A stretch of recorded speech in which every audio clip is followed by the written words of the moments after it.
자, 네네. 그래서 지금 강 의원님 말씀하신 그대로 이제 남은 절차가 이제 재판관들의 평결인데, 자, 그러니까 말씀하신처럼 비상계엄의 위헌성은 이제 이미 여하를 불문하고 이제 확인됐다고 보는 측면이 다수인데, 다만 이게 이제 헌재가 징계형 심판이다 보니까 12.3 비상계엄이 과연 대통령을 파면시키고 이게 국가적 이익에 부합하느냐, 위중한가, 이런 점들이 이제 재판관들이 고민할 것 같은데, 김 의원님은 이 부분 어떻게 보세요? 그렇습니다. 이제 바로 이제 윤석열 대통령이 어제 최후 진술을 통해서도 네. 그런 겁니다. 이제 이 계엄의 당위성이나 정당성, 네. 절차의 그런 한결 그런 부분에 대해서는 자기가 적극적으로 이제 여러 사례를 가지고 네. 소명을 했어요. 소명을 예. 한다고 최선의 노력을 다한 것이고, 본인이 가장 치중하고 집중했던 것은 이런 거예요. 그러니까 이제 이 대통령 탄핵할 수 있는데 헌법과 법률을 위반을 해서 국회에서 탄핵소추 의결이 되고 헌재가 심판을 하는데, 네. 그러면은 심판을 하더라도 이제 과거에 이제 노무현 대통령처럼 네. 노무현 대통령도 당시에 이제 쉽게 말하면 대통령의 선거 중립의 네. 권리자로서의 그 네. 의무를 갖다 상실했다. 네. 그래서 이제 법률 위반으로 네. 탄핵소추가 된 거 아니겠습니까? 그런데 이제 헌재의 최종적인 판단은 그렇지만은 네. 헌법과 법률을 일부 위배했지만은, 그렇지만은 대통령직을 파면할 정도의 중대한 일은 아니다. 그래서 다시 복귀 결정을 한 거 아닙니까? 네. 기각하고. 그렇듯이 윤석열 대통령도 바로 그 부분을 보는 거죠. 네. 그러니까 13 비상계엄 이 자체가 이제 뭐 본인이 비상대권을 쓸 수밖에 없던 네. 그런 아까 앞에 네네. 논의했던 네. 내용도 쭉 하고 했지만은, 결론은 어제 최후 진술의 결론은 내 대통령직을 파면할 정도의 그 정도 그런 위중함은 중한 아니다. 위중함인가. 네. 이걸 헌재 재판관들께서 잘 판단해 달라 그런 거죠. 네. 네. 네, 그래서 일각에서는 헌재 재판관 5대3 또는 4대4의 탄핵 기각설도 얘기가 되고 있다던데, 여기에 대해서는 물론 반대하시겠죠. 반대할 필요는 없죠. 그건 이제 평가니까 네네. 제가 반대할 건 아니고. 네. 그 이제 아주 소수의 희망 섞인 희망회로다 이런 생각이 들어요. 그냥 간단하게 이거는 이렇게 말씀드릴 수 있을 것 같은데, 박근혜 대통령이 탄핵됐는데 이거보다 더 중했을까요? 안 중했다고 판단하십니까? 이게 훨씬 더 엄중한 그렇게 일이죠. 되물으시는군요. 제가 되묻는 것은 네. 박근혜 대통령의 탄핵이 됐던 사건은 이 계엄, 그거에 비하면 이 계엄이랑은 훨씬 더 엄중하고 무서운 일이 벌어진 겁니다. 그리고 그 엄청난 일을 벌이고 나서도 이게 그때도 만장일치로 박근혜 네. 대통령이 탄핵됐거든요. 그런 전례, 그냥 제가 법률적인 위법성, 위헌성에 대한 이야기들을 토론하고 이야기하기 필요 없이 우리가 불과 몇 년 전에 박근혜 대통령의 사람을 탄핵했는데 이것보다 이것이 그것보다 더 가벼운 것인가.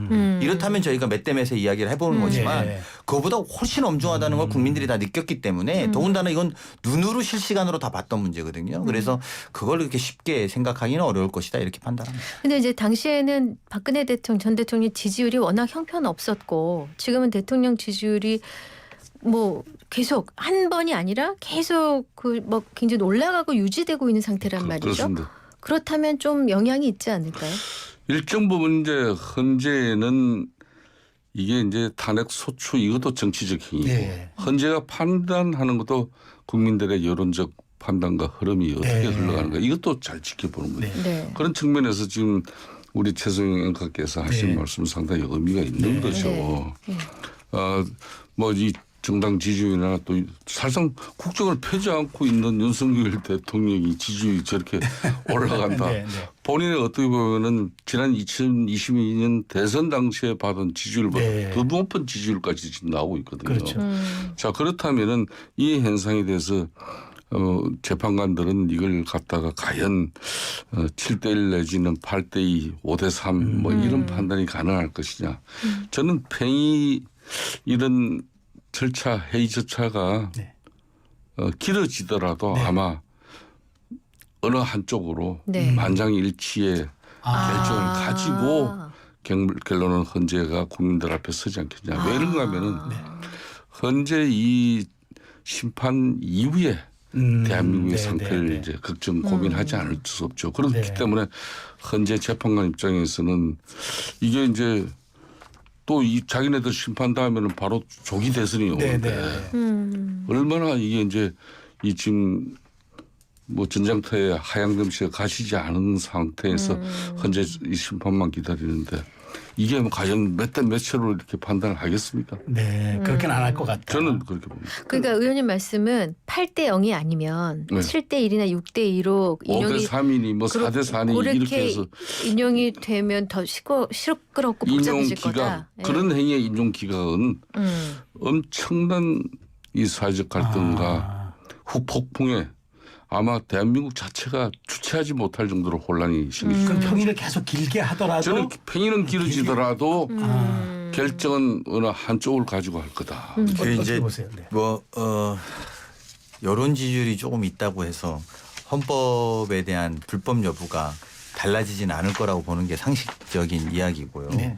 저는 오히려 지금 말씀하시는 그 대목이 국민의힘 여당의 딜레마가 될 겁니다. 무슨 말이냐면 이게 결과적으로 명백한 불법의 여지가 있는데 또 그 위에 지지율이 있으니까 네. 그 편을 안 들 수도 없고 네. 또 그 편을 들자니 결국은 불법 위에 편을 든 꼴이 돼서 네. 가령 예를 들면 서부지원 사태가 일어났지만 온 국민들이 그거는 서부지원 폭동은 잘못된 거야라고 생각하지만 그걸 아무도 여당에서 잘못된 거야라고 이야기하지 않고 그 원인이 왜 있었는지 살펴봐라고 표현하고 있거든요. 이제 이런 부분이 굉장히 정치를 망가뜨리는 모습이 될 거고 향후에는 뭐 조기 대선이 만약에 된다면 여당은 굉장히 이 부분에 대해서 이 아픈 지점들을 어떻게 짚을 거냐. 잘못됐다 말하고 네. 하자니 과거의 행동에 대한 부정이 되는 것이고 네. 잘 됐다고 하자니 그런 불법적인 행위를 옹호한 꼴이 되어서 전 딜레마가 될 것이라고 보고요. 그런 면에서 저는 뭐 탄핵에 저는 이제 오늘 김성태 의원님께서 뭐 5대 3, 이게 8대 0 네. 잘못했으니까 8대 0이에요. 이렇게 말하고 싶으실 텐데 그런 문제가 아니라 이제 그렇게 하면 더 분열이 될 거라는 두려움에 대한 말씀을 하는 것도 충분히 반영이 될 거다. 네. 저는 이렇게 생각이 듭니다. 그 뭐 참 어려운 질문입니다만 예, 예. 김 대표님께서는 인용과 기각 그다음에 참 이게 어려운 질문입니다. 어떻게 갈 거라고 생각하십니까? 이게 이제 보수 우파 진영의 네. 결집이 이루어졌잖아요. 네. 이거는 위기가 왔다는 거거든요. 아 위기가 왔다. 결국은 이제 이 대중정치를 하다 보면은 위기를 맞이한 정당의 적극 지지층이 제일 먼저 결집을 합니다. 아, 그 결집 상황을 보고 아 절대 위기가 오지 않는데 이 지층이 그렇게 결집해 가지고 이 국면을 벗어나기 위한 그런 처절한 몸부림이 잘 안 나오죠. 네. 뭐 그런 측면에서 대체적으로 우리들의 강성 지층들도 네. 윤석열 대통령의 13 비상계엄 이 자체는 상당히 위기로 맞이하는 겁니다. 위기로 제가 보고 그렇게 답변을 대신하겠습니다. 알겠습니다. 네. 그러면 그 다음 질문 넘어가는 게 나을 것 아니, 같아요. 아니 우리 어려운 강 의원님도 질문을. 예상을 하셔야죠. 예상을 하셨으니까 예상. 대충 좀 애들으셨지만 뭐 몇 대 몇으로 끝날 거냐는 예, 말씀이신 예, 거죠. 예. 저희는 뭐 8대 0이 명확하다고 보고요. 네. 그리고 뭐 여러 중간에 여당에서 헌재가 또 뭐 헌법재판관 뭐 A모가 문제가 있다, B모가 문제가 있다, 신빙성을 흔들려는 여러 노력을 했지만 법을 바라보는 시각은 보수든 진보든 마지막에 우리가 최종에 합의하고 승복하는 장입니다.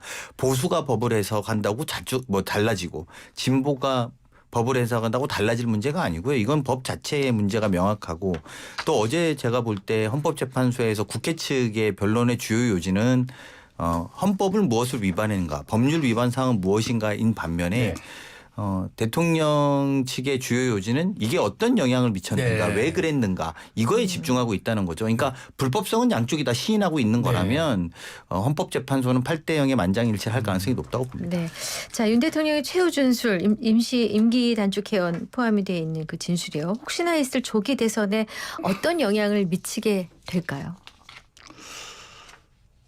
결정적인 영향을 미치죠. 많은. 네.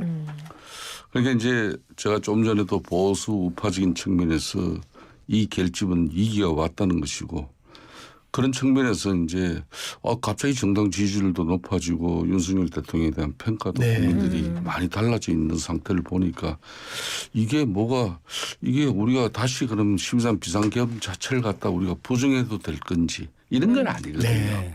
그러니까 이게 항상 민주당 지지층이나 국민의힘 그러니까 보수 우파 진영을 지지하는 층은 거의 뭐 콘크리트 네. 뭐 그냥 불변이라고 봐도 과언 아니에요. 결국은 중도 무당층에 계신 분들이 가리마를 탑니다. 네.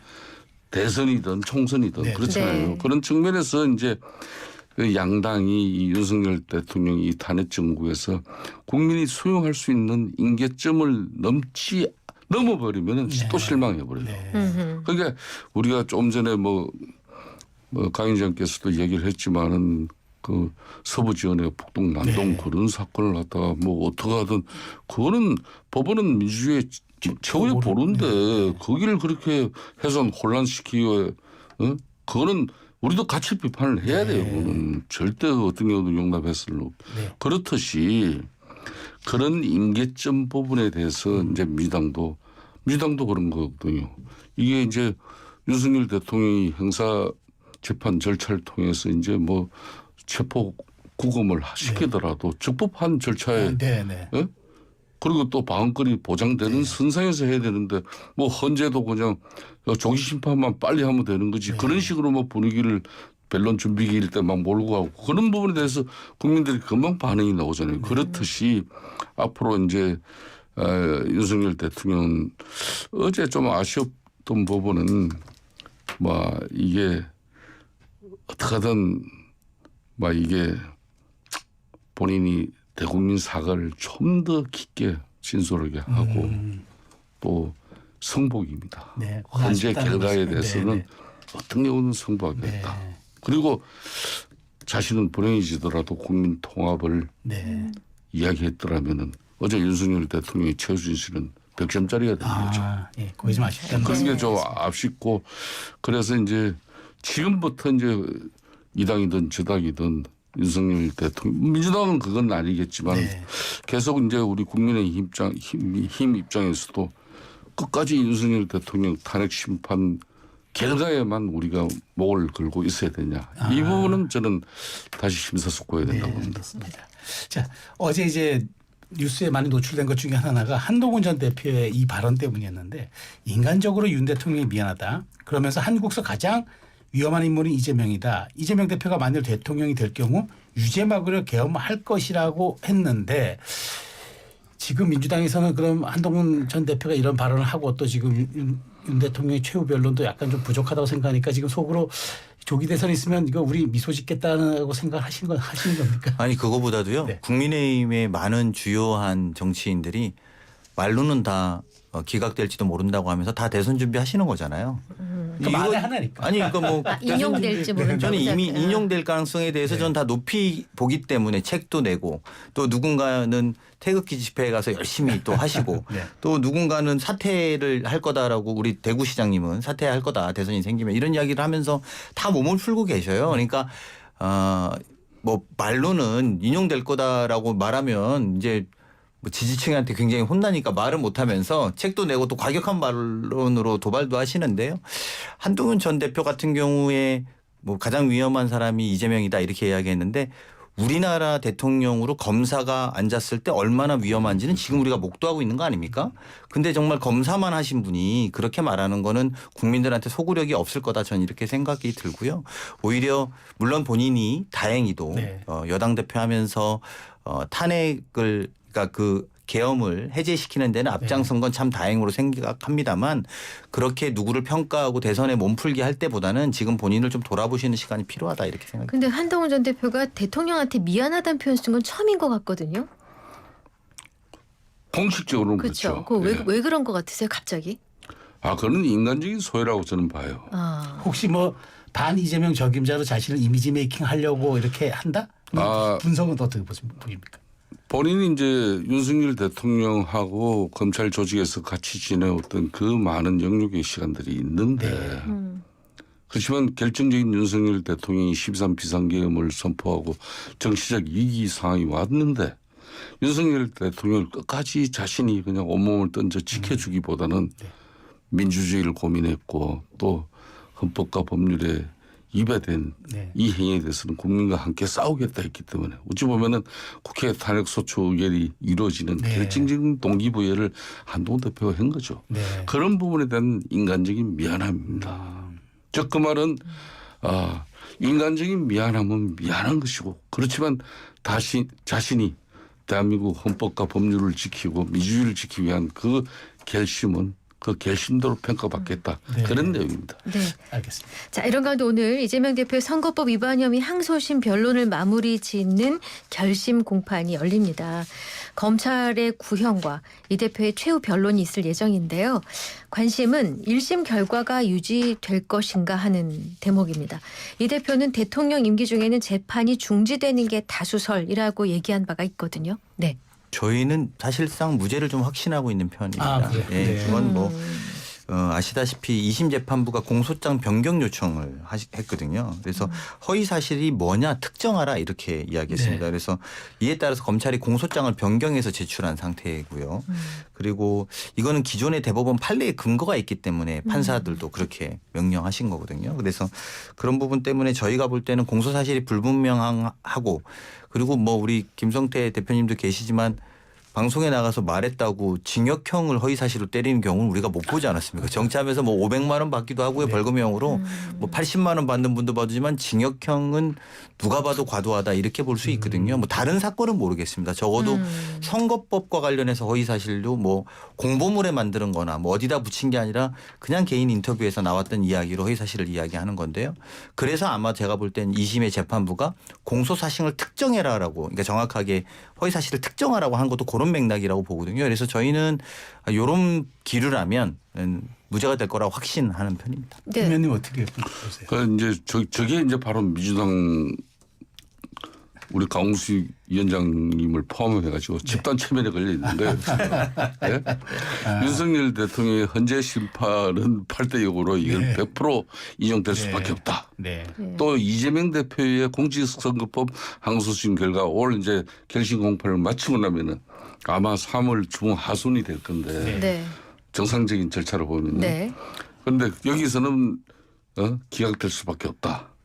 즉 이 말은 이제 좀 전에 맞습니다. 공직선거법 가지고 이제 징역형 한 적이 징역형 같은 경우는 흔치는 않아요. 네. 그렇지만은 지금 이제 항소심 결과에서 이제 1심 결과를 갖다가 그러면 행령을 좀 낮춰준다 하더라도 그러니까 이